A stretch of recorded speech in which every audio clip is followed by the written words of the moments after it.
On a dark and stormy night, a man pulls up to a desolate cemetery. Moving like a shadow, he quickly breaks into the electrical box to cut the power to the security cameras. Once the coast is clear, he finds a specific grave and begins driving an iron stake deep into the earth. An inner voice screams a warning in his head that what he's doing is no different than killing someone who is already dead all over again. This dark ritual could be his ticket to the very top, granting him the fame and power he's always craved. But there's a catch. He has to sacrifice the person he treasures most, his wife, Sanga. After a few seconds of intense inner turmoil, he grits his teeth and brings the hammer down with cold determination. This man is Taesiab, the son of a humble factory worker. Years ago, his father was a union leader fighting for workers' rights, but he was framed and thrown in jail by a corrupt prosecutor who took bribes from the company. That very night, unable to handle the injustice, his father took his own life. Fueled by a burning desire for revenge, Taesiab vowed to become a prosecutor himself. The problem? This field is an elite playground reserved for those with noble bloodlines.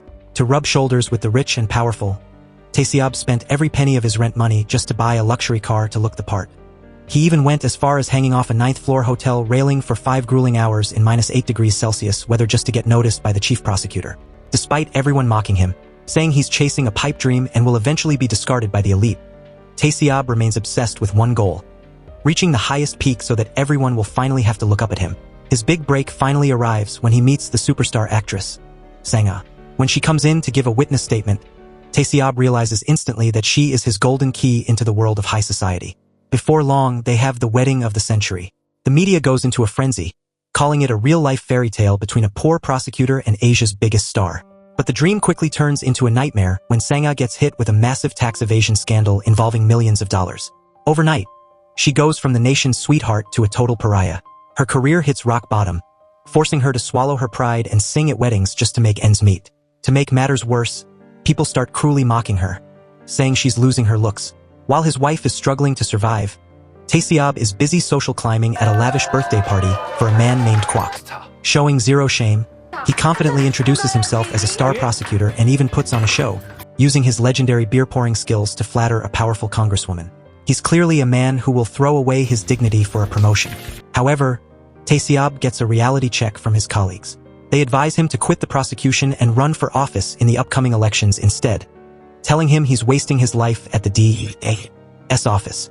Right now, Mayor Hae-hoon is leading the presidential polls, but everyone in the legal world knows she's corrupt and has taken massive bribes from conglomerates to push through land deals. But because she's related to the prosecutor general, she's considered a poison chalice. Anyone foolish enough to investigate her will see their career go up in flames. Yet, with a streak of madness in his blood, Taesiab decides he wants a taste of that poison. When he returns home, he finds his wife Sanga dressed to the nines and putting on makeup, claiming she's going to a film company to discuss a script. Taesiab is immediately suspicious. Who has a meeting in the middle of the night? But she doesn't bother to give him a single word of explanation. Taesiab begins digging into a woman named Hae-hoon. She used to be buried under a mountain of scandals that ruined her image, but ever since she partnered with the W Group, she suddenly skyrocketed into a top presidential candidate. It turns out the real puppet master behind W is a woman named Young-mi, who has a very unique and disturbing way of doing business. She specializes in finding celebrities with dark secrets and using them as pawns in sex-for-favors deals with powerful. As it turns out, Young-mi has staged a hostile takeover of Sanga's talent agency, and she's using that leverage to make a truly twisted proposal. The deal is simple but sickening. Sanga must act as a broker and deliver the rising young heartthrob, Yoon-sung, to Mayor Hae-hoon for sexual favors. In exchange, Young-mi promises to skyrocket Sanga back to the top of the A-list. It turns out the mayor has a major obsession with the young actor, and Young-mi is more than happy to play matchmaker to get what she wants. Horrified to her core, Sanga tries to shield her junior, begging Young-mi not to drag the innocent Yoon-sung into this filth. But the Iron Lady isn't playing games. She delivers a cold ultimatum. Cooperate, or she will grind Sanga's career and her entire agency into dust in a heartbeat. Returning home with a stomach full of nausea and dread, Sanga opens up to her husband about her deepest fear, the fear of her star finally fading into nothingness. Instead of offering a typical shoulder to cry on, Taesiab comforts her in his own twisted way. He tells her he actually admires her because she fears stopping more than anything else in the world. In a moment of raw honesty, Sanga confesses that she loves Taesiab for his own bottomless, sky-high ambition. It seems this mutual hunger for power is the dark glue holding their marriage together. Meanwhile, Taesiab isn't just sitting around. He's hired a private investigator named Jongwon to shadow every single move the mayor makes. With evidence of the mayor's secret rendezvous finally in his hands, Tae-seob prepares to strike. He plans to catch her red-handed in a bribery or sex scandal at a high-end hotel, a move that would take down both the mayor and the puppet master, Young-mi. To secure some heavyweight backup, Tae-seob reaches out to Jong Uk, one of the twin princes of a massive conglomerate. The entire business empire was supposed to belong to Jong Uk, but ever since his stepmother, Young-mi, gave the chairman a daughter, she successfully seized control of the group's hotel and entertainment divisions. This has ignited a cold war between the heir and his stepmother, and currently, the prince is losing ground. Tae-seob pitches a win-win deal. He'll help Jong Uk eliminate his stepmother and reclaim the empire, but in return, Jong Uk must use his massive influence to guarantee Tae-seob a seat in Congress. Tae-seob makes it crystal clear. He doesn't just want a seat. He wants to stand at the absolute peak of the entire country. Back at the agency, Sang-ah is a nervous wreck because she knows the predatory Madam Lee has set her sights on Yoon Song. Even though her own career is in the gutter, Sang-ah hasn't lost her soul yet. She strictly orders the agency director to never, under any circumstances, let the boy get dragged into these casting couch horror stories. But loyalty is a rare commodity in this business. The director stabs her in the back, secretly delivering Yoon Song to a hotel to serve as a VIP companion for the madam.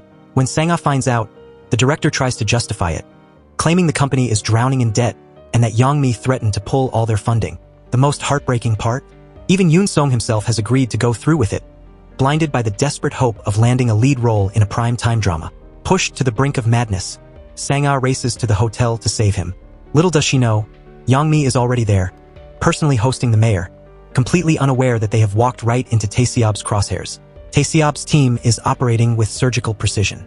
They move fast, lifting the hotel manager's fingerprints and swiping a master keycard for the 17th floor penthouse. Tae-seob quickly gears up, taking the key and an earpiece for the operation. But then, the unexpected happens. His investigator, Jong-won, spots Sang-ah arriving at the hotel's back entrance, looking like she's on the verge of a breakdown. Tae-seob is visibly shaken to hear that his wife is checking into this den of sin. Inside, a trembling Sang-ah walks down the 17th floor hallway, a place that triggers horrific memories she's tried for years to bury. Seeing the young Yoon Song standing at the threshold of a life-altering mistake is like looking into a mirror of her own past. Her throat tightens as if someone is choking her, and she tries to scream at him with her eyes to turn back. But the boy is already blinded by the lights of fame. He chooses to sell his soul for a chance at success, leaving Sang-ah paralyzed in her own helplessness. Then, in the ultimate twist of fate, Sang-ah heads for the elevator only to come face-to-face with Tae-seob. He recognizes his wife instantly, but in a cold, calculated move, he decides to ignore her existence entirely to focus on finishing the job. Even when Sang-ah desperately tries to call him, Tae-seob doesn't even bother to pick up. He's already inside, silently infiltrating the mayor's luxurious suite with his phone, ready to record every piece of incriminating evidence. Sure enough, he catches Mayor Hae-hoon red-handed in the bedroom with the young star in the making, Yoon Song. Tae-seob casually strolls into the room with his signature, cold-blooded smirk. Caught in the act, the mayor completely loses it. 1 second she's sobbing and begging for mercy, and the next, she's screaming insults like a total lunatic. It was an Oscar-worthy performance of pure desperation. But the very next day, she's back on TV with a fake smile, publicly promising to be a guardian for the nation's children. Realizing his own wife is entangled in this mess, Tae-seob realizes he can't just leak the footage to the press like he originally planned. Instead, he decides to lay his cards on the table with the ultimate puppet master, Young-mi. He offers a trade. He'll bury the scandal forever, but only if she lets his wife go. Young-mi isn't easily intimidated, though. She threatens to make his career as a prosecutor vanish in the blink of an eye. But Tae-seob knows her secrets, so he doesn't flinch. Before he leaves, Young-mi drops a chilling name, Jae-sang, a man who is about to be released from prison. She even reveals that this man has been obsessively sending Sang-ah love letters all this time. After that fateful night, the atmosphere at home is so tense you could cut it with a knife. An exhausted Sang-ah explains that she had to stay up all night cleaning up the mess. Tae-seob tries to play it off, claiming his only target was the mayor, and that he had no idea his wife's agency was even involved. Sang-ah practically begs him to stop his crusade, warning that if he keeps poking the beast that is Young-mi, they will both be dragged into the abyss together. That's when Tae-seob delivers his finishing move. He asks her point-blank if she's hiding anything from him, specifically about this man named Jae-sang. Even though her heart is racing, Sang-ah keeps a stone-cold face and lies through her teeth, swearing that the man hasn't contacted her. Meanwhile, a ruthless online journalist is already prepping an exposé on the couple. The article claims that behind their perfect marriage lies a world of mutual suspicion. The husband doesn't trust the wife, and the wife is sitting on a mountain of explosive secrets. But it gets even darker. Their entire history supposedly started with a cold-blooded murder. And the only person who ever saw the true face behind Sang-a's star mask is now dead and buried. Later that night, Sang-a retreats to the bathroom to secretly burn the letter Jae-sang sent her. At the exact same time, Tae-seob is back at the office, digging through Jae-sang's old case files. The next morning, Tae-seob finds the ashes in the bathroom. He rummages through the trash and recovers a few unburnt scraps of the letter, fragments that mention a plan to expose the truth through hidden audio recordings. Over at the film set, Sang-a is busy filming her new project when a freak accident leaves her with a knee injury. An aspiring actress named Jong-won is quickly brought in as a stand-in for the technical test shots. No one expected this nobody to be so good. Even the veteran film crew is stunned, whispering that her acting is so intense, it's actually overshadowing the lead actress herself. But here's the real kicker. This stand-in is actually a mole Tae-seob secretly planted to spy on his wife. The moment Sang-a lets her guard down, Jong-won pretends to grab the wrong phone and uses the opportunity to quickly hack into Sang-a's device. Meanwhile, Sang-a's assistant is hit with a wave of chills. She notices that this mysterious stand-in has the exact same aura and vibe as a famous actress who died a long time ago. Sang-a eventually slips away to a secluded spot to make a secret call to Jae-sang in prison. Jae-sang reveals that someone else has already contacted him, offering a deal to expose the dark truth Sang-a has been trying to keep buried. They agree on a time and place to meet in person to settle the score once and for all. Simultaneously, Yang-mi sends Tae-seob an article that hits him right in his Achilles heel. It details exactly why he and his wife are so terrified of one another. It turns out their relationship truly did begin with a murder, and that secret is the one thing that could destroy them both. Yang-mi gives him an ultimatum. As long as he's a good boy and plays the role of her personal puppet, the secret stays buried. But if he ever tries to bite back again, she'll drop this bomb and sink their entire world into the depths of hell without a single trace of mercy. If Yang-mi thought she had Tae-seob silenced, she was dead wrong. Just moments later, every news station in the country starts dropping bombshell reports on Mayor Hae-hoon's explosive scandal. Tae-seob didn't just leak a rumor, he provided rock-solid evidence of her illegal dealings, sending shockwaves through the city and throwing the entire political establishment into a state of total panic. Yang-mi watches the news, her face literally turning purple with rage. But before she can even process Tae-seob's audacity, the mayor herself storms into the office. The two women get into a screaming match, trading insults until they eventually lose all composure and get into a full-blown physical brawl. Meanwhile, the media starts sniffing around, asking the billion-dollar question. Why would Tae-seob blow the whistle on a scandal that directly involves his own wife's talent agency? Reporters swarm the film set, cornering Sang-a to get a piece of the drama. Luckily, Jong-won, the spy playing the stunt double, puts on a flawless performance, helping Sang-a slip through the mob and escape. The second she's free, Sang-a races to find Tae-seob. She's absolutely livid, screaming at him for making such a massive move without saying a single word to her, especially since her reputation is now being dragged through the mud in every headline. This is when Tae-seob finally lays all his cards on the table. He tells her he knows all about her secret calls to Jae-sang. He also knows that the powerful madam is holding an old murder case, the death of a man named Kwang Jae, over their heads to blackmail the entire family. He looks her in the eye and tells her the cold truth. Whether he leaked that video or not, Yang-mi was always going to use her as bait to crush him. In his mind, declaring all-out war was the only way to avoid being trampled into the dirt. But Sang-a isn't buying it. She's desperate to reclaim her former glory as an actress and refuses to make an enemy out of a woman as powerful as Yang-mi. She gives Tae-seob a brutal ultimatum. If he doesn't stop this crusade right now, their marriage is over, and they will walk away as enemies. Despite the threat, Tae-seob doesn't blink. He immediately organizes an exclusive press conference for the young actor, Yoon-sung. Under the blinding lights of the cameras, the kid gives the performance of a lifetime. Following Tae-seob's script to the letter, he plays the role of a helpless victim who was forced into servicing VIPs against his will. He tearfully praises Sang-a, calling her a heroic big sister who did everything in her power to protect him from the industry's filth. With the public sympathy secured, the man of the hour, Tae-seob, finally steps into the spotlight. He boldly announces that he exposed the mayor to cut the rot out of the corrupt alliance between politics and show business. But he doesn't stop there. He releases a detailed list of the mayor's secret transactions, exposing how she used fake names to hoard real estate and even bought luxury apartments to keep her toy boy actors. Finally, he takes aim at the top, the prosecutor general. He accuses his own boss of covering up the mayor's crimes because they're family. To win over the hearts of the people, he plays the everyman card, admitting he was terrified his wife would be caught in the crossfire. He tells the world he's just the son of a poor fishmonger, but he's willing to sacrifice everything for the dignity of the law. In an instant, Tae-seob becomes a national idol, a star of justice and a silent hero for the youth. Meanwhile, a petition to remove the mayor from office gathers tens of thousands of signatures in record time. Backed into a corner and losing her mind, Youngmi realizes she can't touch Tae-seob while he's the nation's golden boy. So, she shifts her sights to Sang-ah. She vows to turn his wife into her personal plaything, promising to break her down piece by piece. She wants Tae-seob to have a front row seat as the thing he treasures most is humiliated and destroyed. Shortly after, Tae-seob gets a tip that Jae-sang is set to be released from prison early next Monday. Even more suspicious, a tabloid journalist named Ji-ho has been visiting the inmate constantly. That night, Ji-ho meets with Youngmi to report that Jae-sang has officially agreed to cooperate with their plan. Youngmi even forces him to sign a strict non-disclosure agreement. It's clear she's cooking up a plot far more sinister than anyone can imagine. Meanwhile, Jong-won is still acting as Sang-ah's shadow, reporting her every move to Tae-seob. That's when Sang-ah is spotted secretly getting into a mysterious car for a high-stakes meeting. The person waiting for her in the shadows is finally revealed. It's Se-myung, the chairman of the entire conglomerate, and Youngmi's very own husband.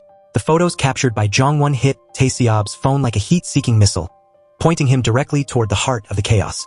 While Tae-seob is still processing the images of his wife's secret meeting, he receives an unexpected invitation. A seat at the table for an elite dinner hosted by the conglomerate's crown prince.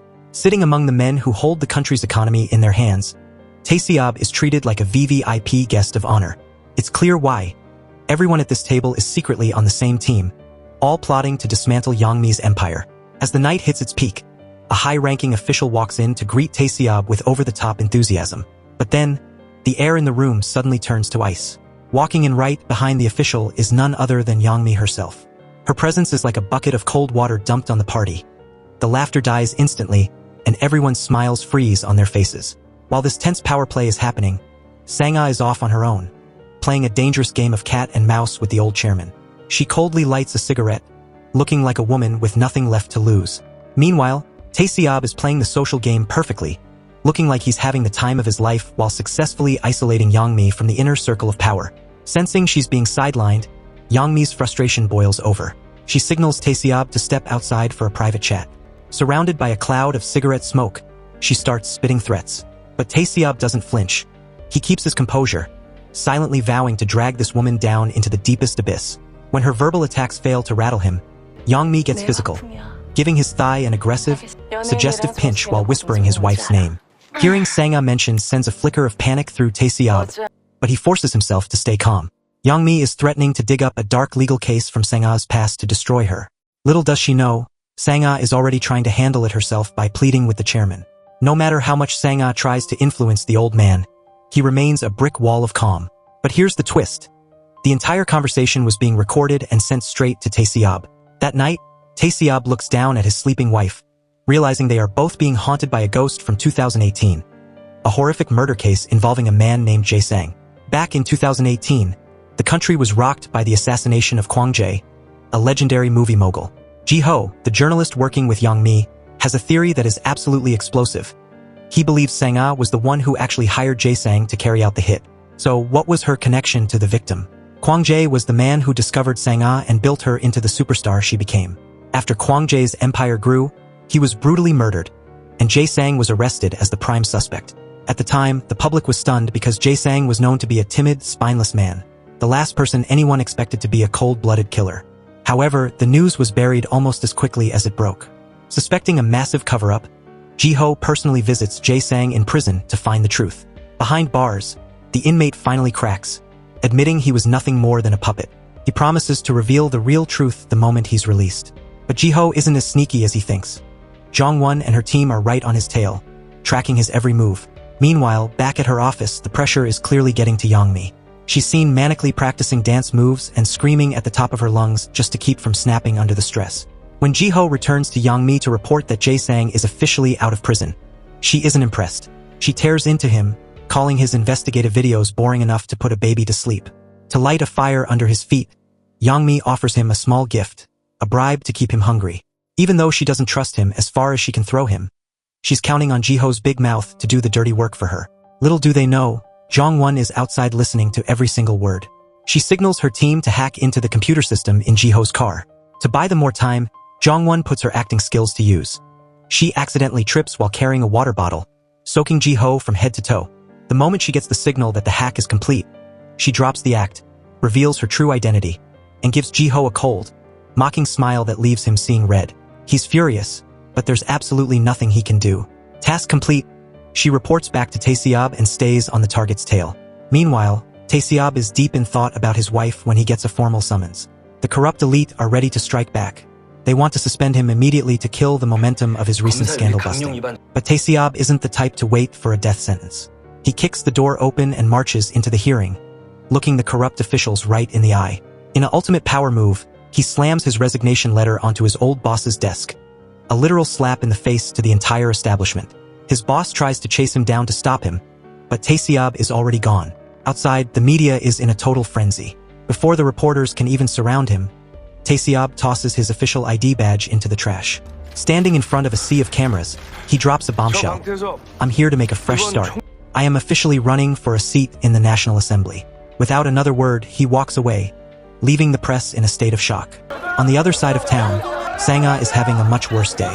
Reporters are hounding her everywhere, and her brand deals are vanishing into thin air. She's being forced to pay massive contract termination fees, and her only hope is to hold onto a single film role. Suddenly, she gets a call from Jae-sang. The way she speaks to him, dripping with sweetness, is a side of her that even her husband has never seen. But the call isn't just a friendly chat. Jae-sang is here to collect. He reminds her of the dark promise they made years ago. He would take the fall for the murder, go to prison, and when he got out, she would divorce Tae-seob and be with him. Every single word is being intercepted by Tae-seob and Jong-won. As Jae-sang gets more agitated and demanding, Tae-seob realizes he needs to solidify his public image fast. He goes on a major news network for a live interview, playing the humble servant of the people, thanking everyone for their support. That night, Jong-won tracks Ji-ho to a local restaurant. She slips inside, sitting directly behind him. Jae-sang is there too, looking conflicted. He's worried that revealing the truth will destroy Sang-ah, the woman he still considers his first love. But Ji-ho is a master manipulator. He plays on Jae-sang's insecurities and manages to shake his faith in her. It works. Jae-sang hands over an old, secret recording. Ji-ho immediately starts copying the files to his laptop, thinking he's hit the jackpot. Jong-won listens in as the recording plays. It's Sang-ah's voice, making those incriminating promises from years ago. Just as Ji-ho is celebrating his victory, Tae-seob appears out of nowhere like a ghost. In a fit of rage, he snatches the recording and smashes Ji-ho's laptop into pieces, before turning his fury on Jae-sang. During the chaos, Jong-won swiped the smashed laptop and disappeared. Tae-seob then drags his romantic rival, Jae-sang, into the restroom. His blood is boiling. He pins the man down and delivers a chilling warning. "If you utter one more word, I will make sure you're framed for murder all over again. I used to be a prosecutor. I know exactly how to make you rot in a cell for the rest of your life." Tae-seob walks out calmly, leaving a broken man behind. Meanwhile, Jong-won has already made it back to the safe house. She cracks open the mangled laptop and successfully retrieves the hard drive, giving Tae-seob the ultimate leverage. The files retrieved from the hard drive contain everything: the evidence, the testimonies, and a face that Jong-won recognizes instantly: an actress named Ji-soo. She turns out to be the absolute smoking gun in this century-defining case. We flash back to a past production where Ji-soo is filming an intense sex scene. The psychological trauma is so overwhelming that she has to beg for a break before running off to be violently sick. Moments later, the predatory director, Kwang Jae, storms in. He doesn't care that she's terrified or on the phone. He kicks the door down like a maniac. Ji-soo confronts him, asking why there's a sex scene she never agreed to and explaining she's on medication just to keep from having a breakdown. But the director doesn't have a shred of empathy. To him, it's simple: "I paid you, so you film it." His eyes turn cold and predatory as he drags her back out, forcing her to perform. That's when Sang-ah enters the picture. She arrives on set and secretly has someone film the entire abusive confrontation. Sang-ah is the only one brave enough to challenge the most powerful man in the industry, even offering to pay Ji-soo's massive contract penalty fees herself. Back at home, Sang-ah shuts out the world, refusing to answer any calls. She offers Ji-soo a place to hide, and though Ji-soo appreciates the gesture, she is paralyzed with fear of the director's reach. To comfort her, Sang-ah takes her hand, and they share a moment of raw, heartbreaking vulnerability. Despite the trauma, Ji-soo's hunger for fame eventually wins out, and she decides to go back to the film. The two women collapse into each other's arms, sobbing. But this wasn't just a close friendship. It's revealed that the two women were actually in love. Jae-sang recounts that back then, Kwang-jae was a god. No one dared to cross him. But slowly, Sang-ah began to lose her grip on reality. After Jisoo's eventual death, Sang-ah's acting career died with her. Everything traces back to one fateful, horrific night. Jisoo had gone to the director's mansion, thinking it was for a special shoot. But the moment she stepped inside, the vibe shifted. There were no cameras, no crew, just a room dominated by a single, eerie pink bed. The director dragged her inside, where two vultures of the elite were waiting, the prosecutor general and the chairman of the WR group. No matter how hard she tried to run, she was trapped. Within 2 minutes, Jisoo was stripped of her humanity and treated like a piece of high-end merchandise, nothing more than a toy for the rich and powerful. Meanwhile, Sang-ah was closing in on the location. She moved through the mansion like a ghost, observing the surroundings. Reaching the room, she pulled out a key and slipped inside. With a knife gripped firmly in her hand, she found Kwang-jae asleep. In that moment, the actress became an assassin. She lunged, stabbing at him with everything she had, but her first few strikes missed as a struggle broke out.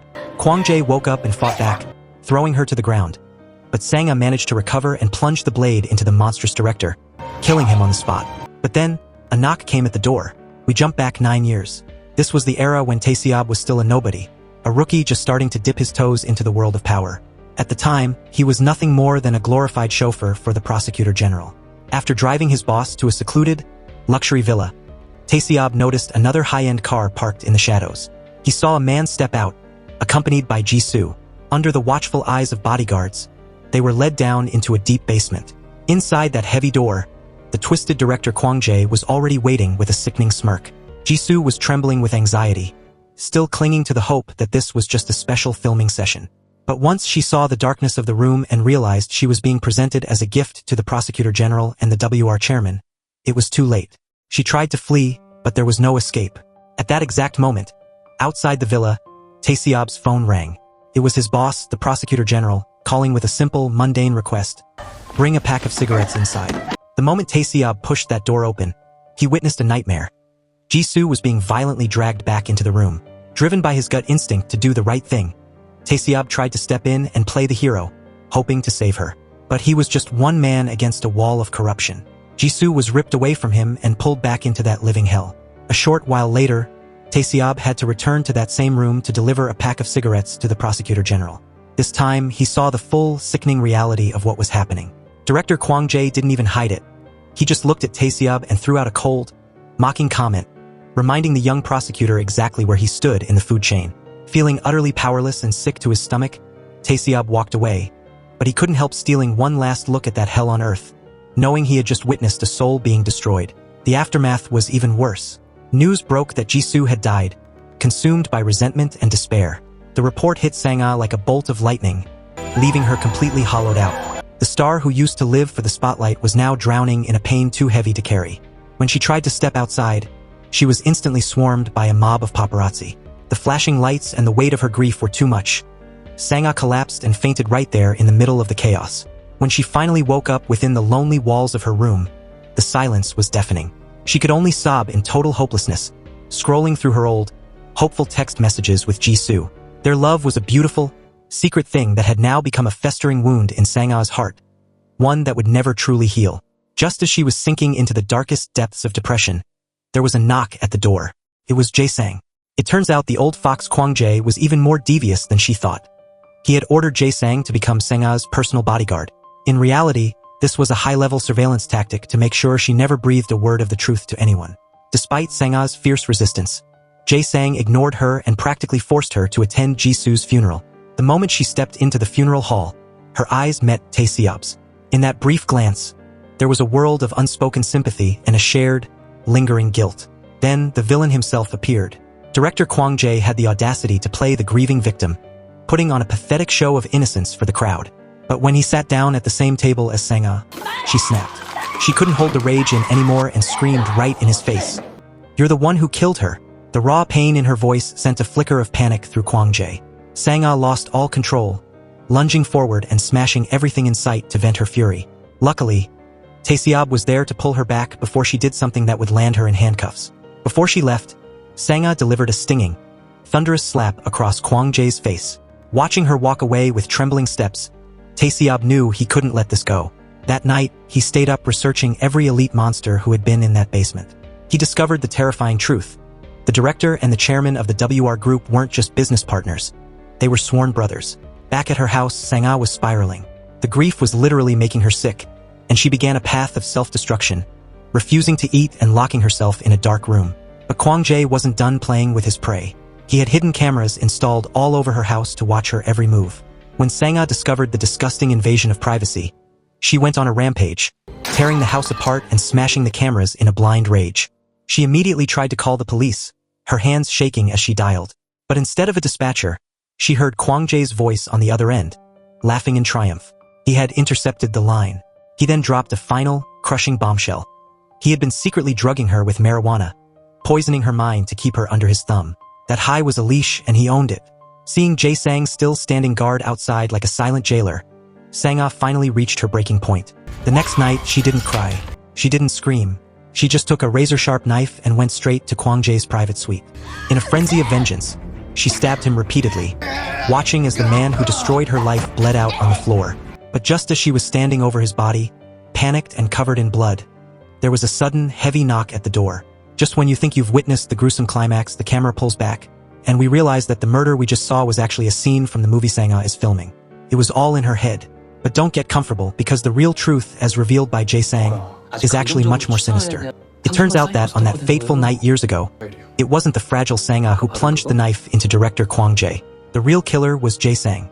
He was a total simp for her beauty, completely blinded by her manipulation. He carried out the slaughter because Sang-ah had cast a spell on him, convincing him that the director had to die.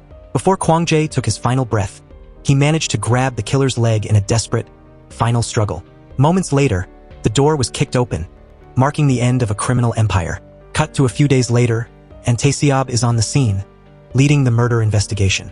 Every single piece of evidence points directly at Jae-sang. He's hauled into an interrogation room immediately. But no matter what psychological tactics or brutal pressure Tae-seob uses, Jae-sang stays stone cold and refuses to talk. When the investigation shifts to Sang-ah, Tae-seob loses his patience. He demands to know why she was so deeply entangled with a monster like director Kwang Jae. Jae-sang, meanwhile, is losing his mind in his cell, screaming that Sang-ah was the puppet master behind the whole thing. In her own interrogation, Sang-ah doesn't even bother to deny it. Every look she gives Tae-seob, every cryptic word she speaks, is a silent admission of guilt. But Tae-seob hits a wall. He can't actually convict her. There's no hard evidence. To make matters worse, Jae-sang would rather die than admit he took a bribe or any favor from Sang-ah. For a man like Tae-seob, who treats the truth like a religion, this deadlock is a slap in the face. He's absolutely livid. We then flash back to the moment Sang-ah played her MasterCard. She was at her lowest point, pretending to take her own life with a bottle of pills. Jae-sang just happened to show up and rescue his goddess. He watched her sob, her heart supposedly shattered, and it broke him. He had to listen to her moan about how she wished she had died so she could finally be with Jisoo in the afterlife. Seeing his opening, Jae-sang's blind obsession took over. He fell right into her trap. Sang-ah looked him in the eye and whispered her dark desire. If only that director would vanish from this world, everything would be perfect. Then, she dropped the ultimate bait. If you make that happen, I'll be your woman forever. What Jae-sang didn't know was that every single word of that conversation was being picked up by a hidden voice recorder. But because he was so drunk on love, he hid the recording to protect her. The only reason things are falling apart now is because Jae-sang realized the woman he sacrificed his life for didn't wait for him. She went out and married Tae-seob. Fast forward to the present. Tae-seob hears that incriminating recording being leaked during a live stream, and he loses his absolute mind. He races home, drives like a maniac, and kicks the bathroom door right off its hinges. Sang-ah is just stepping out of the shower, her body still covered in steam. In the middle of the hazy, misty room, Tae-seob erupts. He's screaming at her, his voice raw with betrayal. I heard it. I heard everything on that tape. How could you be so cold-blooded? Sang-ah, backed into a corner like a wounded animal, finally snaps. She screams back at the top of her lungs. If I didn't do it, Jisoo would never have been able to rest in peace. But here's the kicker. Tae-seob is a pro. He's been sharp from day one. He reveals that he had already suspected the truth long ago. He's been quietly digging into the underground syndicates and the web of corruption surrounding this case for years. As Tae-seob digs deeper into the shadows, one name keeps rising to the surface. Lim. He's the cold-blooded cleaner and professional hitman for the WR group. One night, using the intel he's gathered, Taeseob tracks Lim down to his house. Playing the part of a professional thief, he breaks in and ransacks the place looking for a smoking gun. He hits the jackpot when he finds a secret box stashed away, filled with stacks of cash and a private ledger. This book is a literal map of every dirty deal the conglomerate has ever made. Taeseob quickly snaps photos of every page and carefully lifts a set of fingerprints using his forensic kit. When the results come back, it's a total slap in the face to justice. The all-powerful WR group has been pulling the strings the entire time. The next morning, Taeseob is hauled into the chief prosecutor's office for a reality check. The chief is thrilled to see Taeseob acting like a mindless puppet, completely stoic and submissive, as if he saw absolutely nothing the night before. Satisfied that he's tamed his rising star, the chief tosses Taeseob a major news tip as a reward for his loyalty. But inside, Taeseob is at war with himself. You see, he's the only one who knows the real truth about what happened that night. The director, Kwang Jae, wasn't actually killed by Jae Sang like everyone thinks. After Jae Sang stabbed him and jumped out the window to escape, the director was still clinging to life. The person who actually finished the job? It was Lim. He showed up to tie up loose ends and eliminate the problem for good. But because Taeseob was obsessed with reaching the top, he made a deal with the devil. He chose the most ruthless path possible. He faked the forensic files and manipulated the evidence to frame Jae Sang and steer the media exactly where he wanted them. Flashback to the night Taeseob proposed to Sang-ah. Even before they were officially a couple, Taeseob approached her with an offer she couldn't refuse. He saw a survival instinct in her that matched his own, the drive of someone who would do anything to climb out of the gutter. Instead of a diamond ring or a bouquet of roses, Taeseob's wedding gift was a file of murder evidence. He knew he was just a pawn for the elite, a hunting dog for the rich. But he realized that with an ambitious woman like Sang-ah by his side, he could become the king. He promised to protect her no matter what, but his actual proposal was the stuff of nightmares. Be my accomplice. To make it work, Taeseob buried the truth deep in the ground. He turned Jae Sang into a sacrificial lamb, forcing him into a corner. Jae Sang, terrified that the elite would hurt his mother, eventually walked into court and confessed to a murder he didn't finish. But for Taeseob and Sang-ah, life was anything but peaceful. Sang-ah eventually realizes that Taeseob's cold-blooded ambition has destroyed everyone in their path. She never imagined that Jae Sang would be framed so cruelly. Looking at the man she married, now a stranger with a heart of ice, she is filled with a mixture of terror and self-loathing. After a massive blowout where they scream the most hateful, soul-crushing things at each other, Sang-ah can't take it anymore. She grabs her bathrobe and flees the apartment in the middle of the night, her mind completely shattered. She has no idea that even now, mysterious eyes are watching her from the shadows. Driven by pure panic and a desire to just end the pain, Sang-ah gets in her car and drives like a maniac, weaving through traffic as if she's looking for a way out of this life. She slams on the brakes just inches away from a fatal accident. She steps out of the car, barefoot and trembling on the cold pavement. Everywhere she looks, she sees the truth catching up to her. Neon signs and billboards seem to change before her eyes, screaming one word: murderer. Just as she's about to give up and let the darkness take her, a hand suddenly reaches out from behind and grabs her. While the world falls apart, Yangmi is having the time of her life. She's seen dancing around her office with a glass of red wine, eyes glued to the news reports covering the scandal surrounding Taeseob and Sang-ah. To her, the anchor's voice detailing their downfall isn't just news. It's a beautiful symphony, and she's enjoying every single note of their misery. Meanwhile, Jong-won is sitting in the shadows, listening intently to the secret recordings she took of the couple's explosive fight. The sheer level of despair in Sang-ah's voice is so raw it actually makes the stoic Jong-won freeze in place. The eavesdropping session only ends when Sang-ah finally stumbles out of the house, looking like a hollowed-out ghost of her former self. She struggles just to get into her car, her mind a complete wreck as she pulls away. As she drives, Sang-ah is so out of it that she nearly plows into a traffic cop. Realizing she's a danger to everyone on the road, she manages to pull over and staggers out of the vehicle. But her mind is slipping. She looks up and sees a massive, glittering billboard of herself on a 100-story skyscraper, the nation's goddess staring down at the broken woman on the sidewalk. Passers-by start to recognize her, whispering and staring, but Sang-ah doesn't even care about her image anymore. She's hit rock bottom. Suddenly, a warm coat is draped over her shoulders, snapping her back to reality. She turns around to find Jong-won, who has been shadowing her this entire time. As they stand face to face, the sight of Sang-ah's broken spirit triggers a traumatic memory for Jong-won, taking her back to her own childhood. In the flashback, we see young Jong-won's life was a living nightmare. Her father was a violent alcoholic who constantly beat her mother. Jong-won would throw herself in the way, taking the blows from her demon father just to protect her mom. But one night, the abuse became too much to bear. Jong-won's mother, unable to endure another second of the pain, took her own life. The loss of the only person she loved broke something inside Jong-won. Even when her father continued to beat her, she didn't shed a single tear. Her heart had turned to stone. Driven by a cold, murderous rage, young Jong-won tracked her father down to a gambling den. Without a second of hesitation, she walked up and plunged a knife into his side. Not once, but twice. People tried to pull her off, but in her state of pure insanity, she kept stabbing him until he was dead. She was eventually caught and sent to a juvenile detention center, which is where her destiny first crossed paths with Tae-seob. Back then, Tae-seob was just starting out, and he felt a strange sense of pity for the girl whose youth was being stolen by prison bars. But Jong-won didn't want pity. With hollow, hopeless eyes, she told him that even if she could go back in time, she'd kill that bastard all over again. Prison didn't rehabilitate her, it corrupted her. The years behind bars ground down what was left of her humanity, and she spiraled into a life of crime. She went from small-time hustles to becoming a high-end thief, targeting the ultra-wealthy with surgical precision and selling what she stole to the underworld just to pay off her debts. It was a never-ending cycle of survival. Years later, Tae-seob found her again, looking ragged and beaten down by life. Before he could even say a word, Jong-won accidentally dropped something in front of him. Panicked and desperate to hide her shame, she turned and ran as fast as she could. She thought she had lost him, but Tae-seob was like a shadow. He followed her until he eventually caught up. That night, he didn't take her to a police station. Instead, he dragged an exhausted Jong-won back to his own home.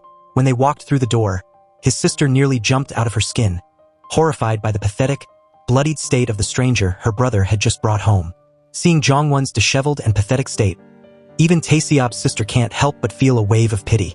Despite the attempts to comfort her or strike up a conversation, Jong-won remains stubbornly silent, her body trembling with a coldness that won't go away. Seeing this, Tae-seob pours her a glass of wine to steady her nerves. He opens up, admitting that the only reason he fought for her reduced sentence years ago was because he wanted to apologize to her on behalf of her father, and he truly hoped she would live a decent life after prison. But seeing her like this, back in the gutter, makes him feel a deep sense of disappointment. Jong-won finds his speech ridiculous. In her eyes, society has no place for a murderer. She tells him that just surviving in this filthy world is a miracle in itself. Sensing her stubbornness, Tae-seob skillfully pivots the conversation to her dreams. When he discovers her secret desire to become an actress, he makes her an offer. He'll help her reach the stars. This was how Jong-won finally entered Sang-a's orbit. After witnessing the explosive fights between the couple, Jong-won can't stop thinking about this woman. She begins to feel a strange, deep-rooted emotion towards Sang-a. Whenever Sang-a was on the verge of a total breakdown, Jong-won felt like she had to be the solid wall holding her up. As they stare at each other, Jong-won is flooded with memories of her own darkest moments.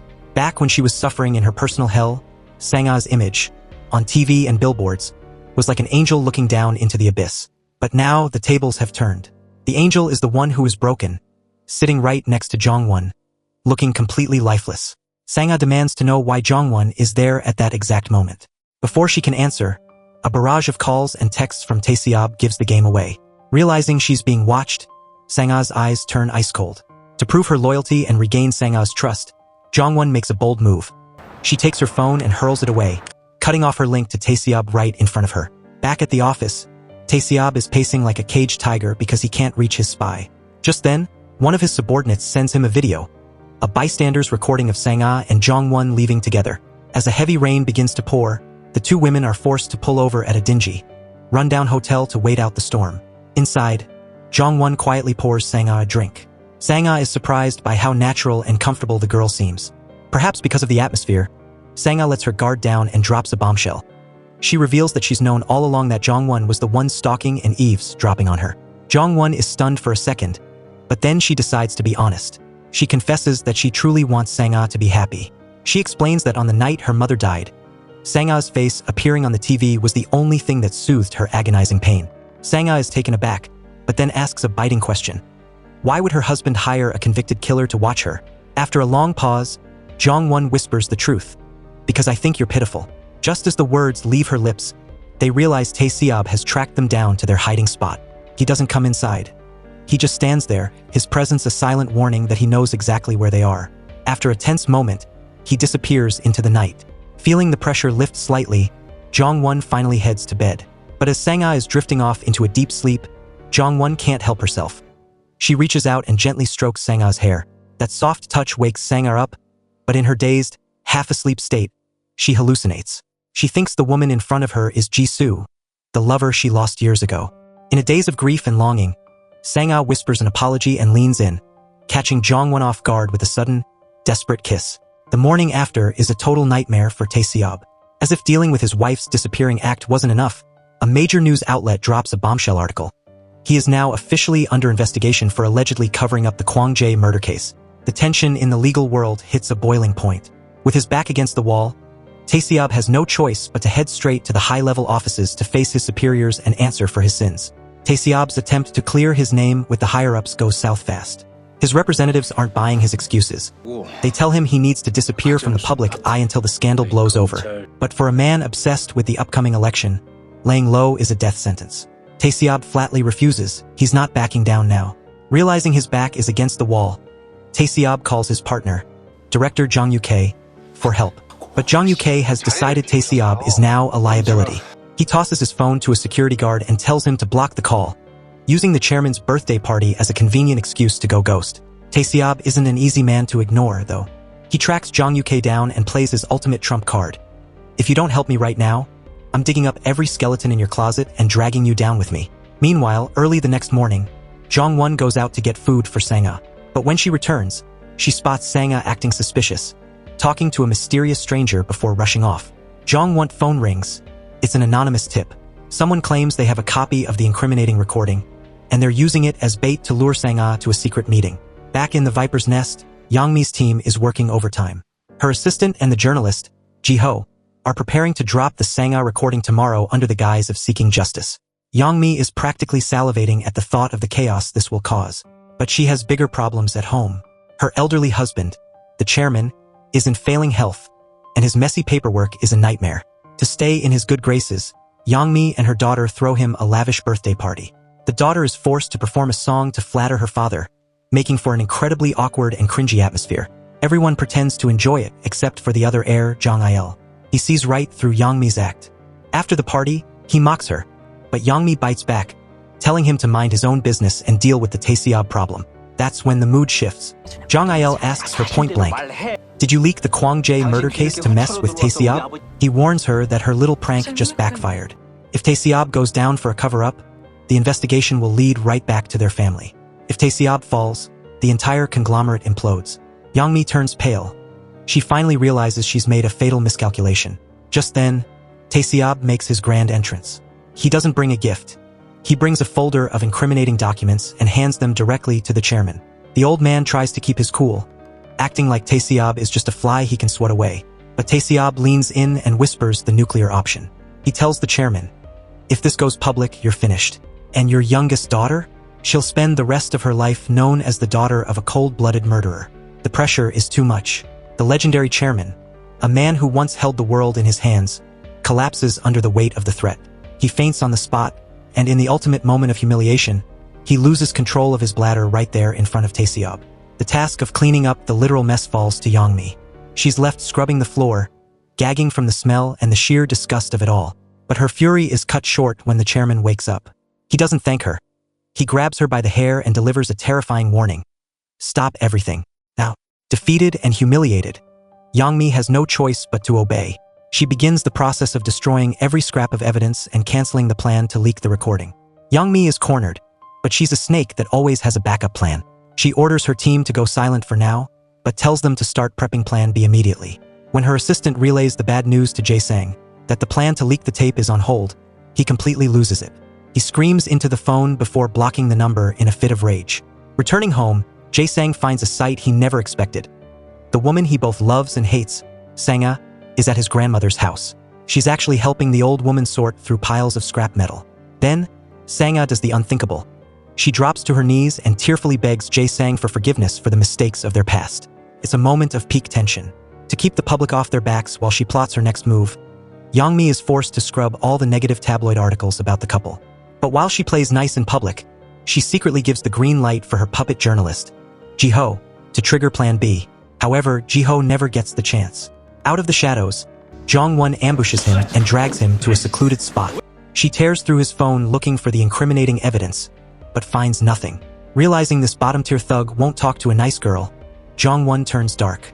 She pulls out a canister of gasoline and douses him in it. The second he sees her flicking a lighter, his tough guy act vanishes. He starts singing like a bird, confessing every single detail of the plot. Meanwhile, Sang-ah has managed to get Jae-sang to meet her at a quiet cafe. This was her plan all along, to use her nation's sweetheart charm to get him to show some mercy. She puts on an Oscar-worthy performance, crying tears of guilt that actually start to soften Jae-sang's heart. But then, she makes a fatal mistake. She asks him to delete the recording. In an instant, Jae-sang's eyes clear. He realizes it was all a lie. He realizes she doesn't care about his ruined life. She only cares about her own skin. "You're only doing this for the tape," he growls. Sensing her cover is blown, Sang-ah's face transforms. The victim mask drops, and she becomes a cold, terrifying predator. She stops pleading and starts taunting him.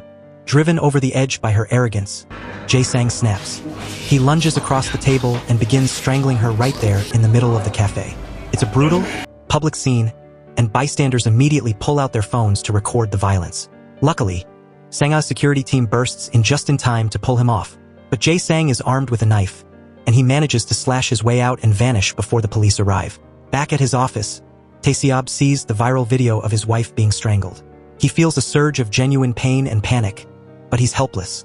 Just then, Jong-won calls with a lead. She's tracked down Jae-sang's potential hideout. Before she can hang up, Tae-seob gives her a cold reminder. "Your job is to watch him, not to get close to my wife."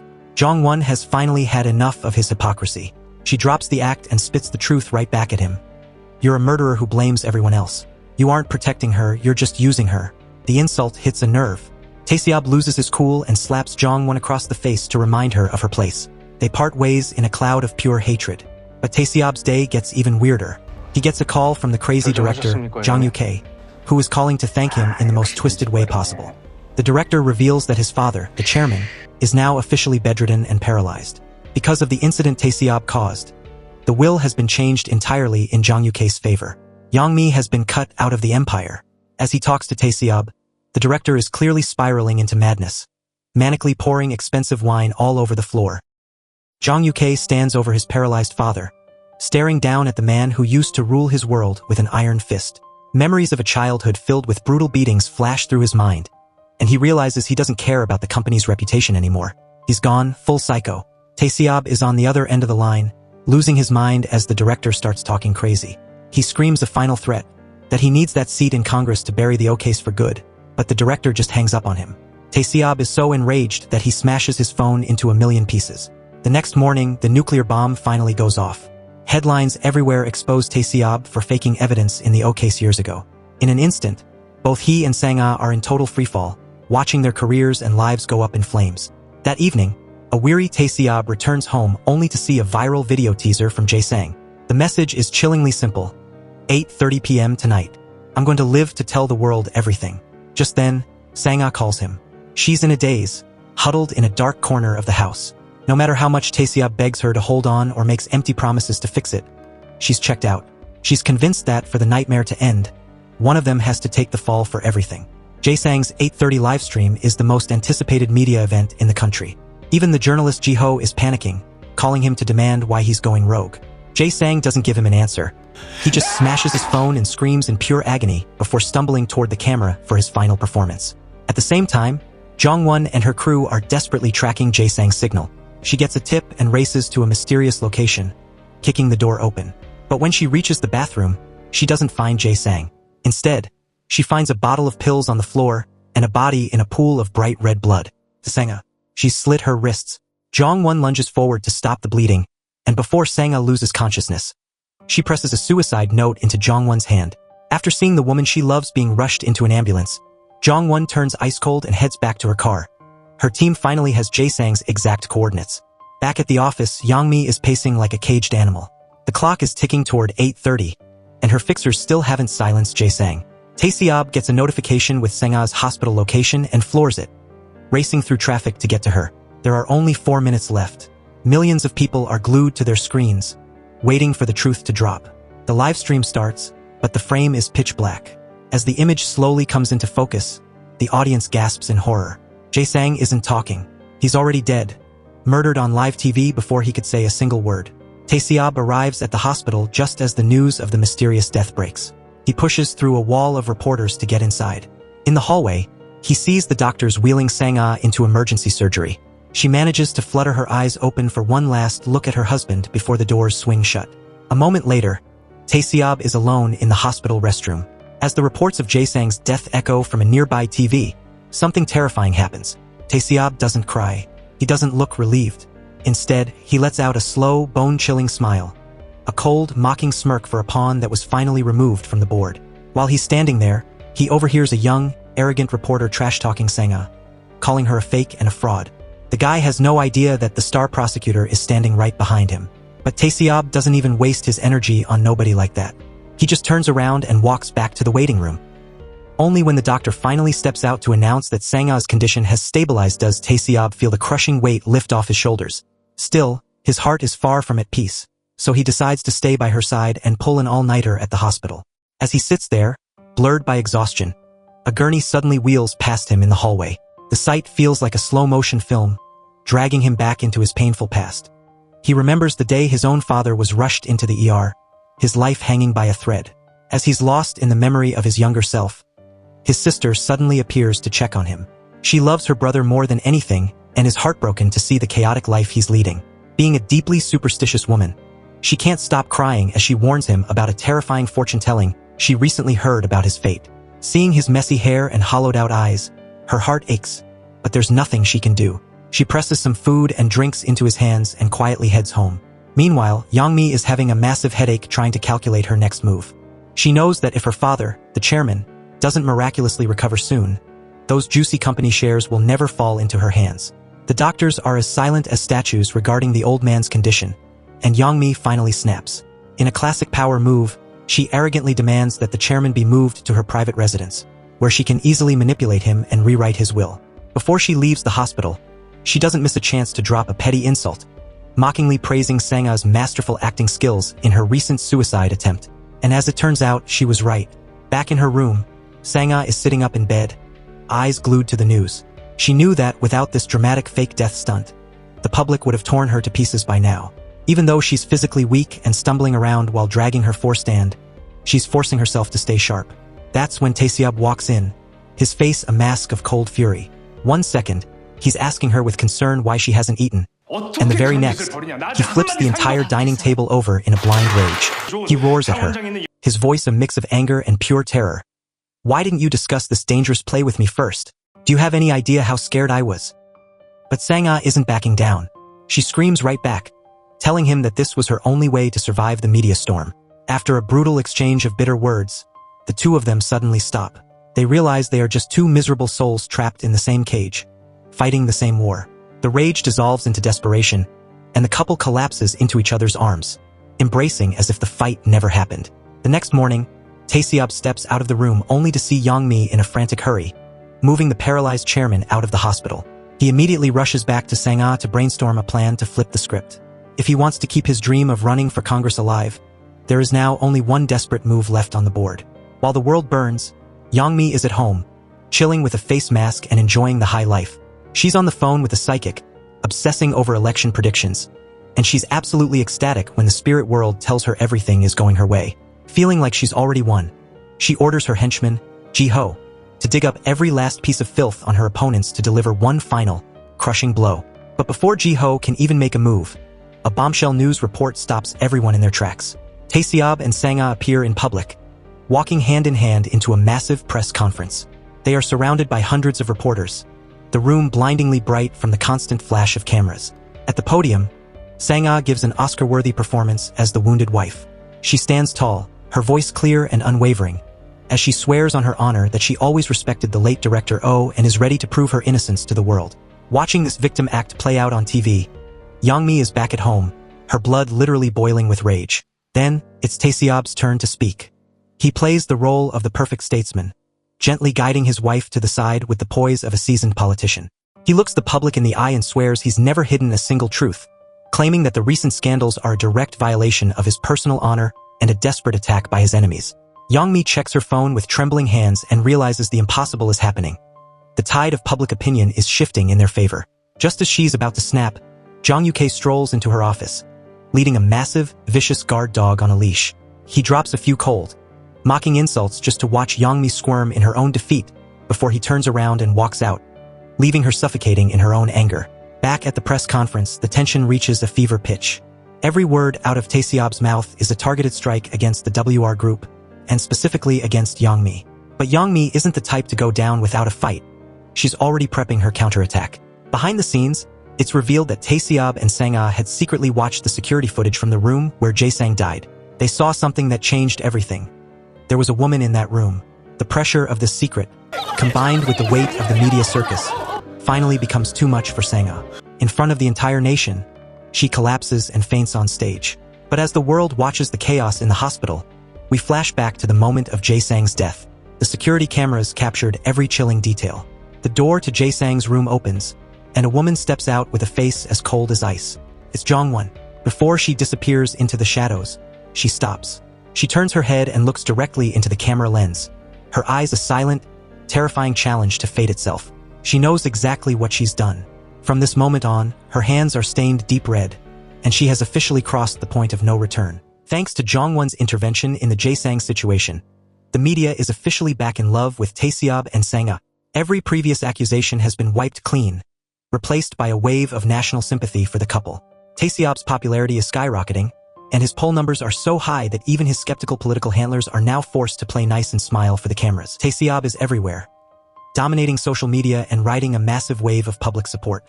Meanwhile, a grateful Sang-ah goes to visit Sung Bio. She knows that surviving this PR nightmare was only possible because of his help. Sung Bio is glad she's safe, but he gives her a cold dose of reality.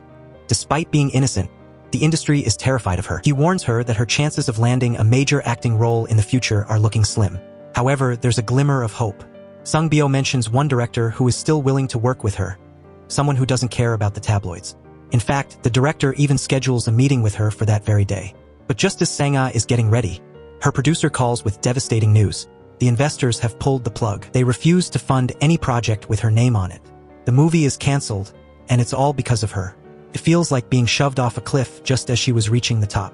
Both Sang-ah and her assistant are left reeling, their heads spinning from the shock. The assistant quickly digs into the why and finds the culprit, Yangmi of the WR group. The Iron Lady has officially blacklisted Sang-ah, cutting off her last hope of a comeback. While his wife's world is crumbling, Taesiob's political career seems to be moving full steam ahead. He's greeted like a rock star wherever he goes to campaign. The media is obsessed with him, and his hero of justice image is spreading like wildfire.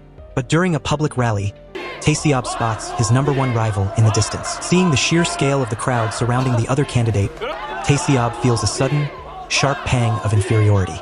The harsh truth hits him. He's losing the ground war because he doesn't have a sugar daddy.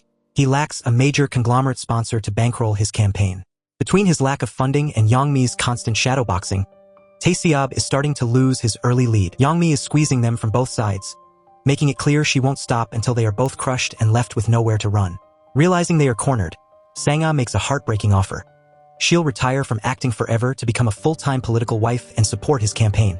She knows how hard Taesiob worked to get here, and she refuses to let him lose everything because of her. But then, she has a better idea. They need to find a sponsor that Yangmi can't bully. That night, Taesiob digs into the archives and unearths a golden secret.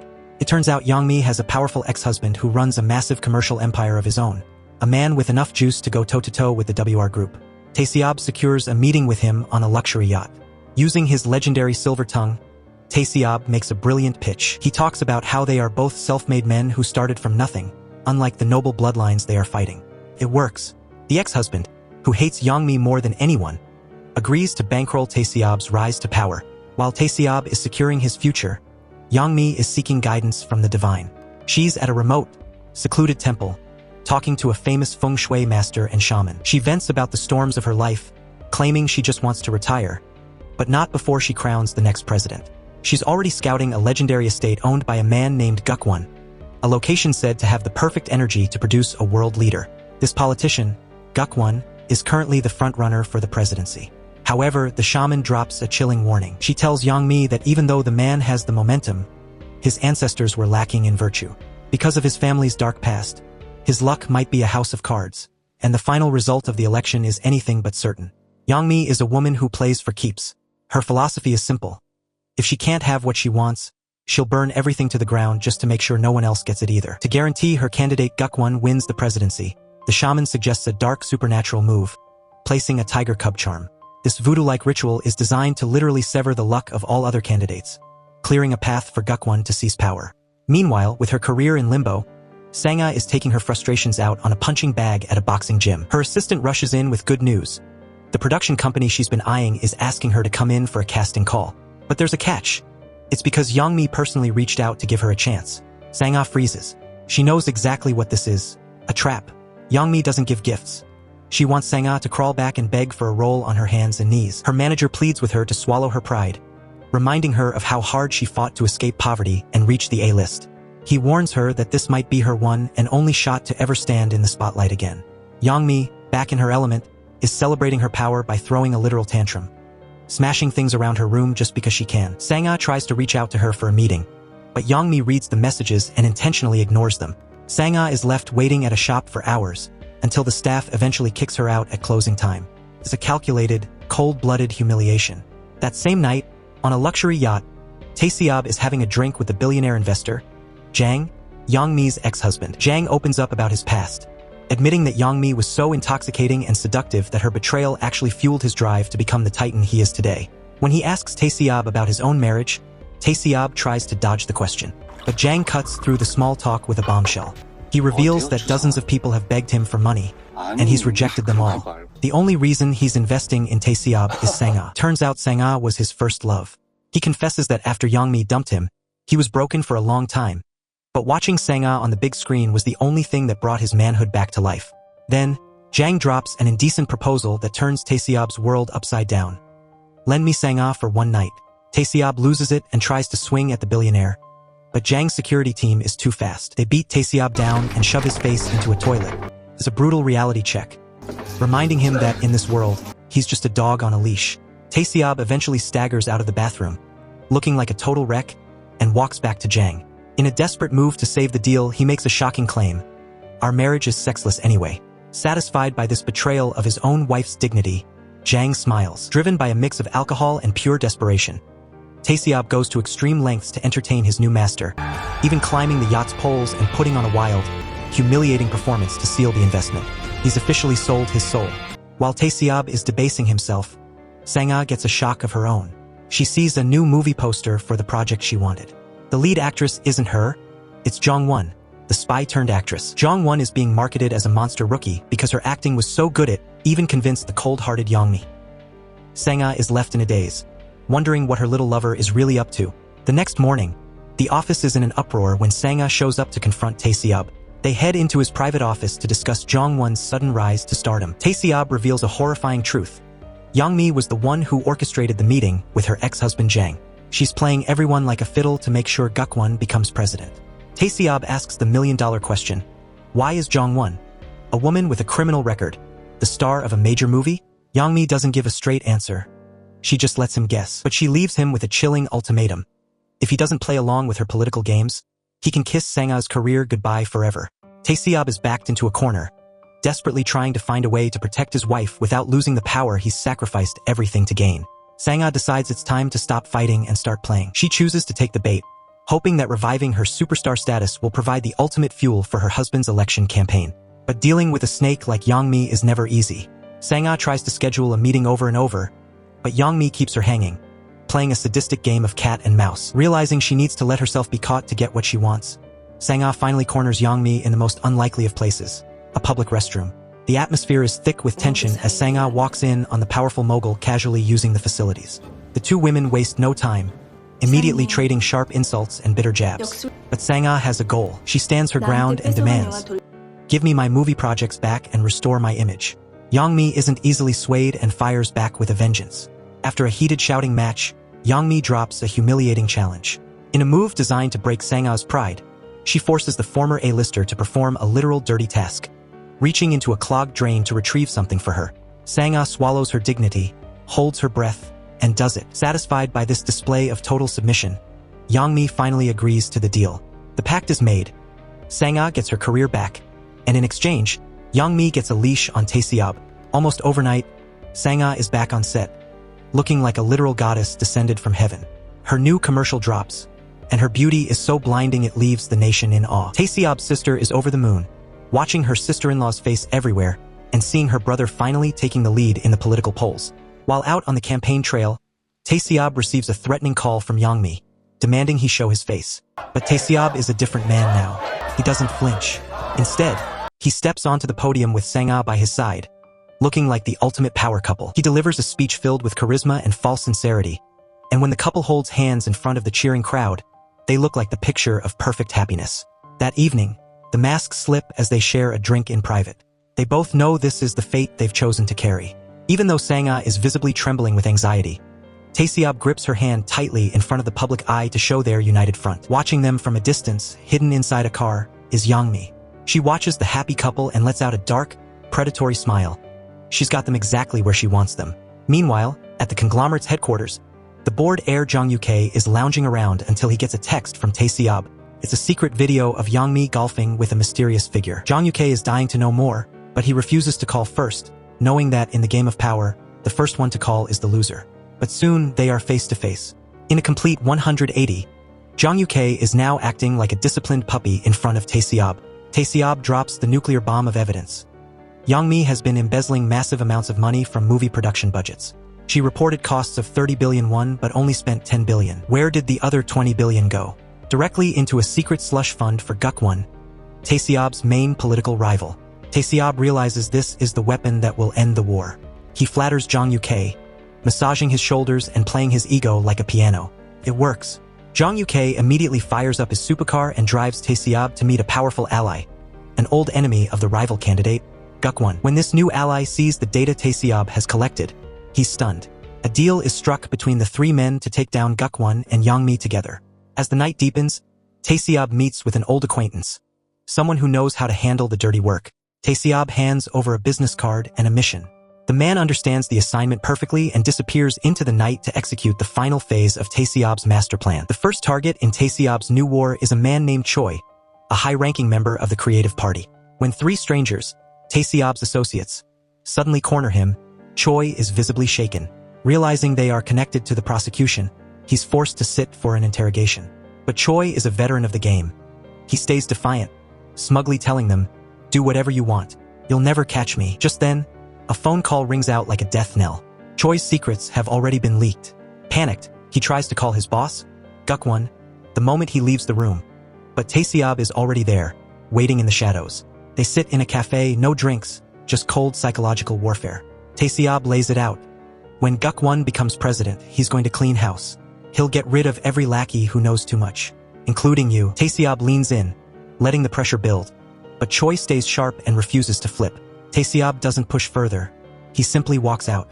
2 minutes later, he's on every TV screen in the country, officially making his debut as a presidential contender.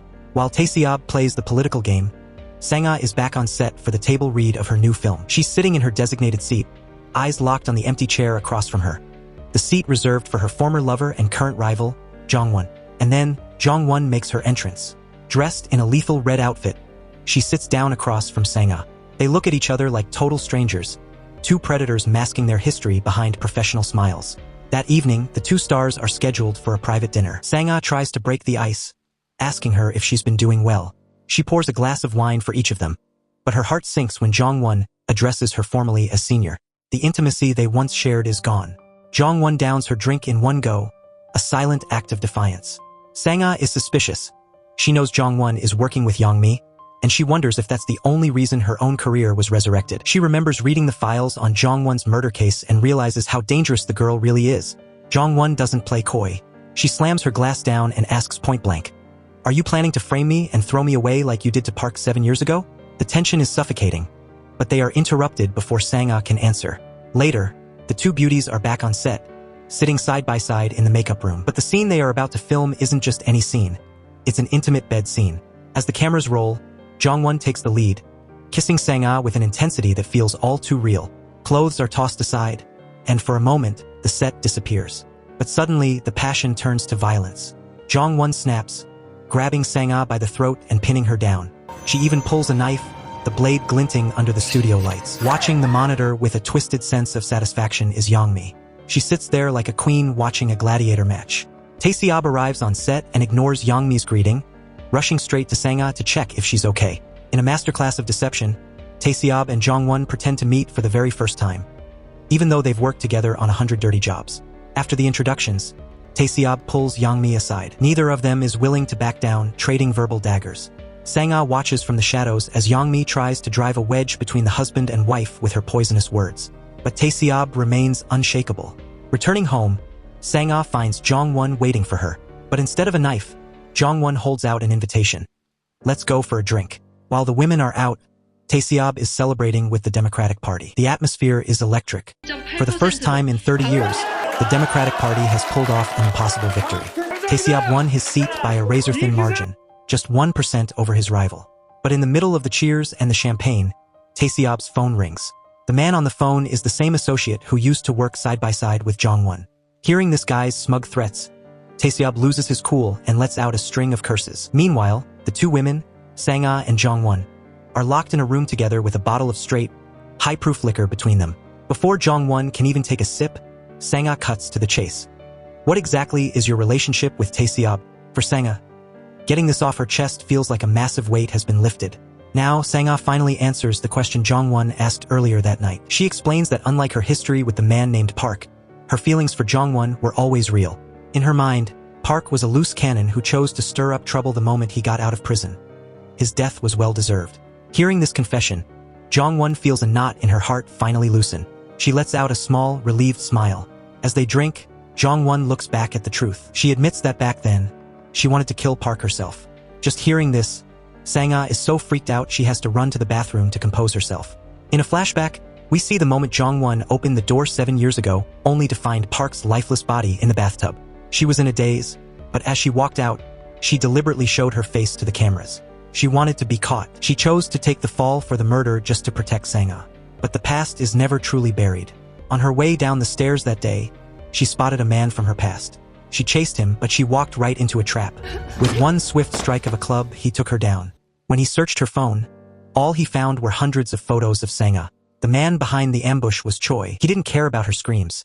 He just played with her phone, mocking her obsession. Back in the present, both women are lost in their own dark thoughts. When Sang-ah returns from the bathroom, she finds Jong-won waiting for her, partially undressed, her eyes burning with a silent message. The next morning, Tae-seob and Sang-ah are back in actor mode, filming a TV program to boost Tae-seob's public image. In front of the cameras, they are the perfect couple, and Tae-seob is the ultimate performer, holding his wife's hand and spinning a web of lies about their ideal life. That evening, Tae-seob gets another call. He leaves the house and heads straight to a nearby arcade. Sitting down next to the man who threatened him, Tae-seob watches as the associate tosses a phone onto the console. On the screen is a video of Jong-won with Choi. Jong-won had called the associate earlier, confessing that she had to go with Choi's crew. If she didn't, they'd send her back to prison for murder. Even knowing that Yang-mi is manipulating his own team, Tae-seob stays terrifyingly cold. Tomorrow is election day. He can't afford to make a single move that risks his lead. While Tae-seob calculates his next move, Sang-ah drives to a secluded spot under a bridge. Jong-won is waiting. The moment Sang-ah gets out of the car, Jong-won leans in and kisses her passionately. But then the illusion shatters. A voice yells cut. It was all just a scene for their movie. The second the cameras stop rolling, Sang-ah's warmth vanishes. She turns ice cold and tries to leave immediately. When Jong-won tries to check on her, Sang-ah brushes her off with a look of pure indifference, leaving Jong-won standing alone in the dark. Back at the office, Tae-seob is a man possessed. He recalls the associate's threats and Yang-mi's shadow hanging over him. The next morning, he meets with Jong Uk to finalize their counterstrike. Their intel says Yang-mi is planning to leak a career-ending scandal exactly on election day. If he loses this battle, it's game over. The only way to survive is to beat her at her own game. I don't care how dirty I have to play, Tae-seob vows. I'm taking Yang-mi down. He secretly meets with a journalist and hands over a USB drive containing the winning data, his ultimate insurance policy. Finally, election day arrives. Across the country, citizens are lining up to cast their votes. But instead of going to the polls, Yang-mi heads in the opposite direction. She drives straight to a remote, secluded temple. While Yang-mi is busy offering prayers at the temple, the senator arrives, standing quietly behind her. Her reason for calling him to this sacred place is simple. She wants him to witness exactly what a total victory looks like. It's nearly 7 a.m., the 0 hour, and both sides have pulled the pin on their grenades. On Tae-seob's signal, His contact in the press officially hits the publish button on the massive data dump they've been prepping. Inside an elevator, Taseob is a nervous wreck, staring at his watch and counting down every single second. 7 a.m. strikes like a lightning bolt. Instantly, an army of YouTubers begins dropping the shocking evidence, and a massive wave of public boycotts starts flooding social media. But while the world is burning, Sang-ah is in a strange state of calm. She sits there, staring intensely at Jong-won, who is actually bleeding from a wound. Yet, Sang-ah doesn't seem to care. She's completely mesmerized, as if she's in another world entirely. At that exact moment, Yang-mi gives the order to release her counterstrike. She isn't panicking at Taseob's move because she knows the ultimate rule of political warfare. The best way to put out a fire isn't with water. It's by starting an even bigger fire to distract everyone. By 7:30 a.m., Yang-mi's team of professional hackers is in full gear, their fingers flying across their keyboards as they flood every social media platform. The views on their videos are jumping by the millions in a matter of minutes.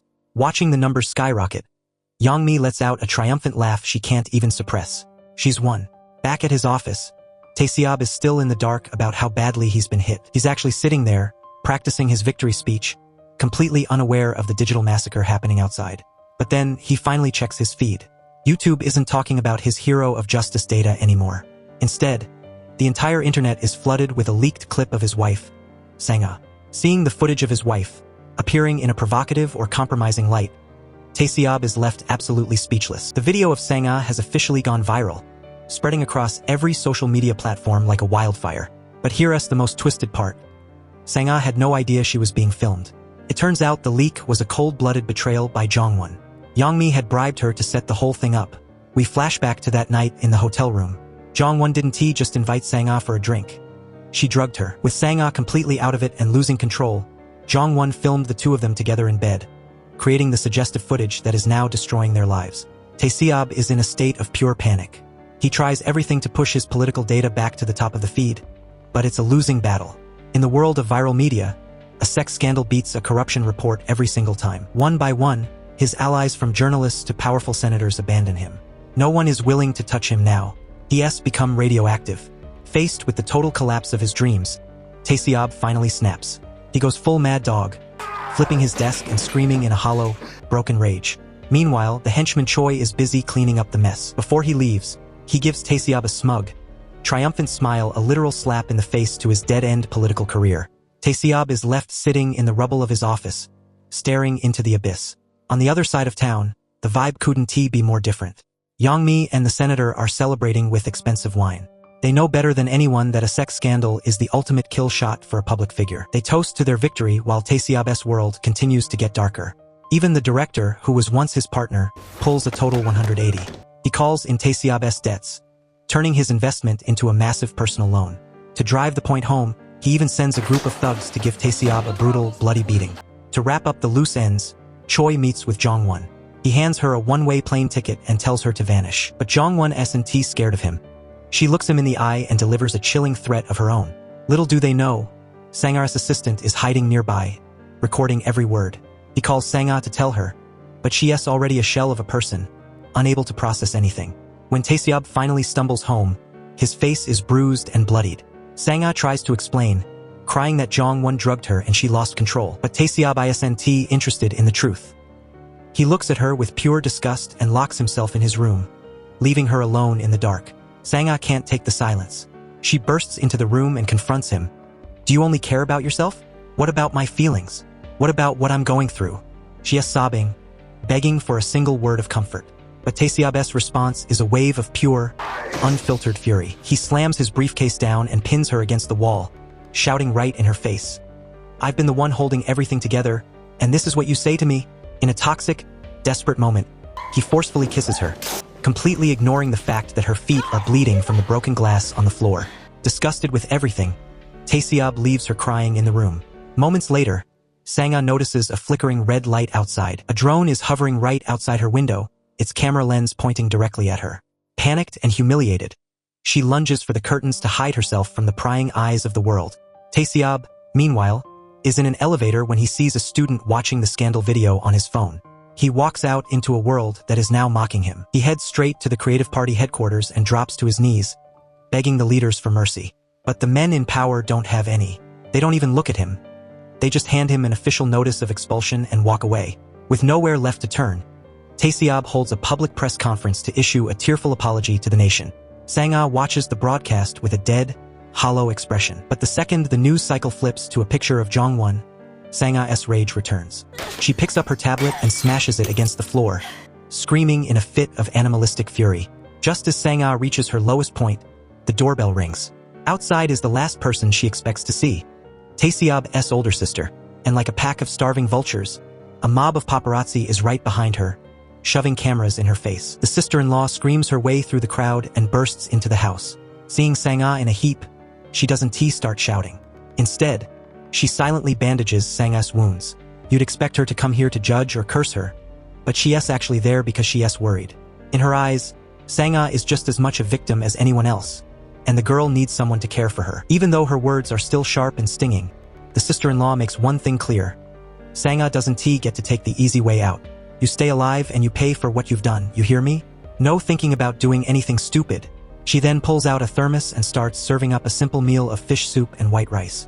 Sang-ah stares at the food and starts to sob uncontrollably. It was her birthday today, and in the middle of her world ending, this humble bowl of soup is the only celebration she has left. The room is filled with nothing but the sound of her crying and a heartbreaking silence. Meanwhile, Taeseob is behind the wheel, driving like a man with a death wish. He doesn't care if he lives or dies anymore. He pushes the gas pedal to the floor, weaving through traffic as other drivers honk in terror. He doesn't slow down not until the very last second, when he swerves violently to avoid a head-on collision. As he is gasping for air and trying to find his pulse, his phone rings. It's Youngmi. Taeseob heads to the secret location she's set up. At the end of a long, dimly lit hallway, a man is waiting for him. He opens a door and signals Taeseob to go inside. That's when Youngmi's voice drifts from behind him. Taeseob, you really messed up. The worst decision of your entire life was marrying Sang-ah. She strolls past him into the room, but before she closes the door, she accidentally drops a hotel key card on the floor. This is Taeseob's last chance to survive. He kneels down, picks up the card, and steps into the lion's den. Inside, Youngmi is casually sitting by the bathtub. Taeseob pulls a knife from his jacket and throws it onto the floor. Let us just both die today, he growls. But Youngmi doesn't even flinch at the threat. She actually walks right up to him, picks up the knife, and presses the blade against Taeseob's throat. She whispers a few chilling words, shoves the knife back into his hand, and crawls onto the bed. Taeseob, broken and defeated, finally gives in to the devil. He crawls toward her, and in a move of total moral collapse, the two enemies begin to strip. While the husband is sleeping with the enemy, the wife is being hunted. Sang-ah is swarmed by paparazzi again. The camera flashes blinding her. She loses her mind, smashes a reporter's camera, and peels away in her car. As she drives, she sends a final text to Taeseob. From now on, you go your way, and I'll go mine. After a night of suffocating betrayal, a weary Taeseob emerges from the hotel. He drives to another secret meeting, but this time, the person in the car isn't a politician, it's a famous Korean shaman. Taeseob has officially lost his mind. He has decided that if he can't win through politics, he'll win through the occult. He wants to dig up the grave of his political rival's ancestors. His goal is to sever the dragon vein, the spiritual flow of power, to make sure the man never reaches the presidency. He leaves the shaman and drives straight to the cemetery. Even though a cold rain is pouring down, he is possessed. He is going to dig tonight no matter what. On the other side of the city, Jong-won is packing her bags. She is ready to vanish. She leaves a massive bag of cash for her ally, Woo-sik, and tells him she is going somewhere far away to start over. Woo-sik tries to grab her hand, begging her to stay, but Jong-won just looks at him with a hollow silence. But as she steps outside to make her escape, she runs right into a ghost. Sang-ah. Jong-won's face fills with genuine terror as she realizes the woman she betrayed is standing right in front of her. Sang-ah doesn't say a word, she just delivers a thunderous, bone-shattering slap that sends Jong-won reeling, before grabbing her and dragging her into the shadows for a final confrontation. No matter what Sang-ah says to her, the only thing Jong-won can focus on is the bloody wound on Sang-ah's hand. Jong-won's voice is hollow as she admits she has no excuses left. She is a backstabber, a traitor. She asks Sang-ah if she thinks a monster like her even has a shred of humanity left. Sang-ah begins to pour out her heart, weeping over the misery she has endured, and finally, Jong-won's cold mask cracks. She breaks down, tears streaming down her face as she realizes the true weight of her betrayal. But Jong-won knows there is no going back. She wants it all to end here. Meanwhile, in a desolate cemetery, Taeseob is deep in his dark ritual. The pouring rain can't dampen his obsession as he prepares to desecrate the grave. At the exact moment Taeseob brings his hammer down to shatter the dragon vein, an assassin lunges out of the shadows to stab Sang-ah. Without a second thought, Jongwon's instincts take over. She spins Sang-ah around, acting as a human shield and taking the blade straight to the gut. Jongwon screams at Woo-sik to chase the killer before collapsing into the dirt. Sang-ah is paralyzed with horror, clutching Jongwon's body as blood begins to spray from the girl's mouth. Between the rain and the darkness, Sang-ah's screams for help echo through the night, a gut-wrenching sound of pure despair as she watches the only person who truly loved her bleed out in her arms. By the time the sun begins to rise, Taeseob is finished with the grave. He tries to call Sang-ah, but there's no answer. Then, he gets a call that changes everything. The police. Sang-ah is in an interrogation room, sitting in a cold, stone-faced silence. No matter what the detectives throw at her, she won't say a word. She casually reaches over, grabs a pack of cigarettes from the table, and lights one up, staring into the void. When Taeseob finally arrives at the station, he is flooded with relief to see her alive. Sang-ah looks at him through a cloud of smoke and asks a chilling question. "Are you disappointed that I didn't die?" As they walk out of the station together, they pass a group of officers hauling a handcuffed Woo-sik into the building. Sang-ah tries to stop them, wanting to testify that he is innocent, but Taeseob grabs her arm and pulls her back. "Don't get involved in this filth anymore," he warns her. It's over. Back at home, Sang-ah checks the news and sees exactly what she feared. The system has already chewed Woo-sik up, branding him as a hitman for hire who murdered Jae-sang. While Sang-ah is mourning in silence, Taeseob heads to the morgue to see Jongwon one last time. He spends 5 minutes alone with her body before walking out. When the doctor asks who he is, Taeseob officially claims her, identifying himself as Jongwon's legal guardian. He signs her death certificate with a steady hand. He takes her meager belongings to a furnace to be burned, but among her things, he finds a package addressed specifically to him. It's the insurance policy. Jongwon had been playing a dangerous game as a mole within the corrupt judiciary, and she knew Yongmi was coming for her. Anticipating her own death, she had copied every piece of evidence onto a USB drive and mailed it to the only man who knew how to use it. Back in his office, Taeseob watches the footage video after video of Yongmi's illegal deals, her bribes, and her orders to kill.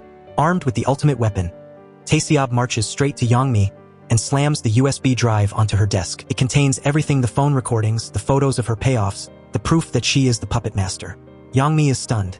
She didn't think he'd have the guts to come back. Taeseob makes his final demand. "Delete my wife's video. Completely, or this goes to the world." The two rivals stare each other down. A final moment of silent negotiation between two monsters. Yongmi slowly stands up and walks away, her silence an unspoken agreement to the trade. The scene shifts to a quiet, peaceful beach. Sang-ah sits by the waves, lost in her memories of Jongwon. In her mind, she imagines a beautiful, alternate reality where the two of them are running along the shore, holding hands and laughing, finally free. But the fantasy turns dark. In her mind, a group of men in black suits appears, guns drawn. They fire, and Jongwon falls to the sand, blood blooming across her shirt. Even as she is dying, Jongwon tries to push Sang-ah away, telling her to keep running, to save herself. But Sang-ah refuses. She collapses over her lover's body, sobbing in agony. Suddenly, the lights come up. Sang-ah is sitting in a darkened theater. She isn't on a beach. She is watching the final cut of the movie she and Jongwon filmed together. The day of the film's release finally arrives, and Sang-ah stands before the press once again. Sitting in the front row, watching her like a hawk, is Yongmi. But the real surprise comes when Taeseob makes an appearance. After the cameras stop flashing, the two find a quiet moment to talk. Taeseob is there to congratulate her on the movie's success, but the air between them is heavy. They only manage a few words before it's time to part ways again. Sang-ah's final words to him are bittersweet. "Live a happy life, Taeseob." Monday morning finds Taeseob back in his office, quietly brewing coffee. But he isn't just a prosecutor or a candidate anymore. He is the shadow strategist for the Creative Party. He leads a team of representatives to a televised debate, but he stays behind the scenes, acting as the puppet master. He knows exactly how his rivals play the game. Before the cameras go live, he hands his lead representative a USB drive, his kill shot for the debate. The live broadcast begins, and the rival party immediately goes on the attack, throwing accusations of corruption. Just as his representative starts to stumble, Taeseob gives the signal. On his command, the representative holds up a high-tech watch, the recording device Taeseob prepared. Following Taeseob's script to the letter, they dismantle the rival's arguments piece by piece. After a grueling 9 minutes of verbal warfare, Taeseob's team walks away with a massive victory. At a celebratory dinner that night, the senator can't stop praising Taeseob's genius. But the mood shifts when Yang-mi calls. The senator steps outside, and Taeseob follows, eavesdropping from the shadows. Yang-mi is livid, screaming through the phone because the senator isn't following her orders. She threatens to destroy him, and Taeseob watches as the man's psychological defenses crumble into dust. Later that night, Taeseob heads to Sang-a's house. Walking into what was once their dream home, he feels like a total stranger. They sit down for a drink, and Taeseob cuts to the chase. He is going to use the rift between the senator and Yang-mi to burn her empire down.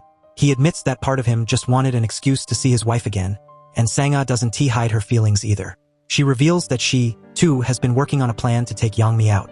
Taeseob then reveals his ultimate double-cross. Before he lost his position, he played the ultimate traitor. He leaked the creative party's secret documents to the rival party in exchange for a guaranteed seat of power.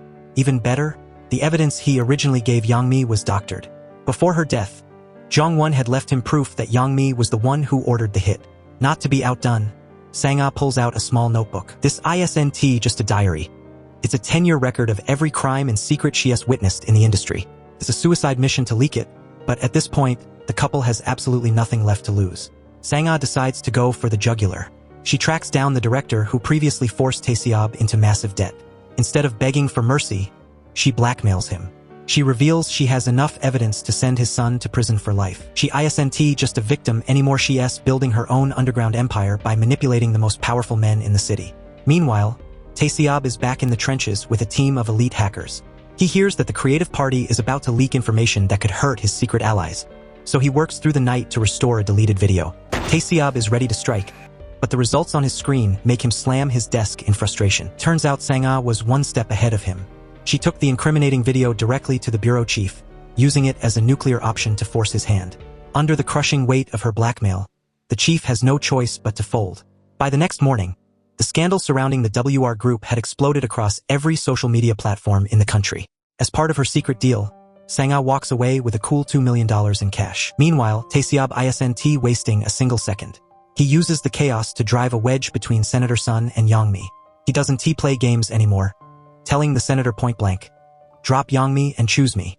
Just as the senator is wavering, Sang-a appears by her husband's side to deliver the final blow. Between her mountain of secrets and Taeseob's legal leverage, they force the senator to switch sides. At exactly 9 p.m. that night, the news breaks. Yang-mi is officially named as the criminal mastermind behind the conspiracy. Watching her own empire crumble on TV, Yang-mi loses her absolute mind, swinging a golf club like a maniac, smashing everything in sight in a blind rage. But the rage doesn't last long. The police arrive, and Yang-mi is cuffed and dragged out in front of a sea of flashing cameras. She tries to hide her face in terror, but there's nowhere to run. Standing in the crowd is Sang-a, wearing a look of pure, cold-blooded satisfaction as she watches her enemy fall. With Yang-mi behind bars, the power vacuum is wide open. Taeseob pays a visit to the prince, Jang Yuke. But this isn't a friendly visit. Taeseob reveals his ultimate ace. He has proof that Jang Yuke was the one who actually murdered his own father, the chairman. Jang Yuke panics, desperately tearing up the documents and screaming at Taeseob, but it's useless. Taeseob looks at the talentless heir and delivers his ultimatum. From now on, every single decision made by the WR group goes through him. The couple has finally reached the peak they've been climbing toward their entire lives. Sang-a is back as the nation's top superstar, and Taeseob is now the secret puppet master behind the WR group. At a star-studded awards ceremony, Sang-a stands on stage delivering a powerful speech. As the crowd erupts in applause, she looks into the audience and sees a hallucination. Jong-won is sitting there, smiling and cheering her on.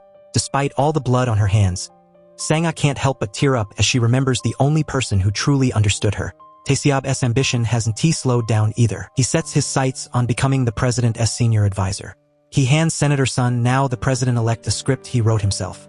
The senator performs it perfectly, and just as planned, Taeseob is appointed as the most powerful advisor in the country.